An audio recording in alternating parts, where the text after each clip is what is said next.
ॐ श्री ललिता देव्यै नमः। श्री ललिता सहस्रनाम स्तोत्रम् ध्यानम्।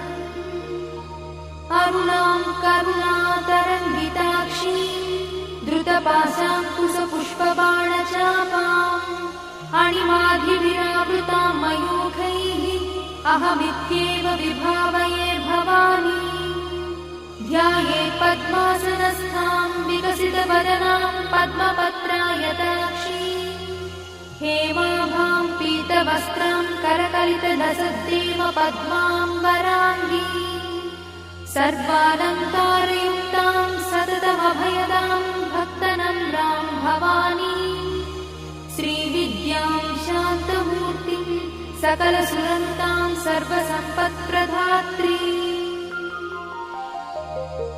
श्रीमाता श्रीमहाराज्ञी श्रीमत्सिंहासनेश्वरी चिदग्निकुण्डसम्भूता देवकार्यसमुद्यता उद्यद्भानुसहस्राभा चतुर्बाहुसमन्विता रागस्वरूपपाषाढ्या क्रोधाकाराङ्कुशोज्ज्वला मनोरूपेक्षुकोदण्डा पञ्चतन्मात्रसायका निजागुणप्रभापूरमज्जद्ब्रह्माण्डमण्डला चम्पकाशोकपुन्नागसौगन्धिकलसत्कचा कुरुविन्दमणिश्रेणी कनत्कोटीरमण्डिता अष्टमी चन्द्रविभ्राजदलिकस्थलशोभिता मुखचन्द्रकलङ्का भुवनाभिविशेषका वदनस्मरमाङ्गल्यगृहतोरणचिन्दिका वक्त्रलक्ष्मीपरिवाहचरन्वीनाभलोचना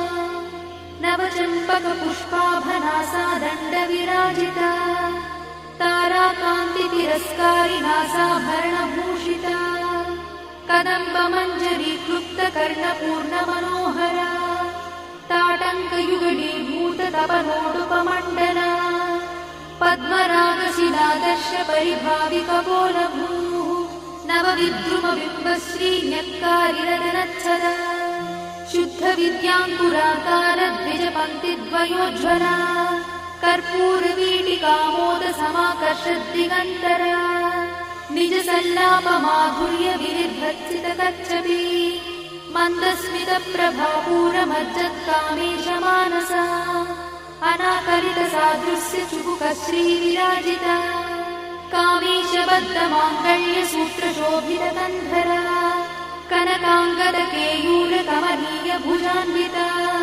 रत्नग्रैवेयचिन्ताकलोलमुक्ताफलान्विता कामेश्वरप्रेमरत्नमणिप्रतिपणस्तनी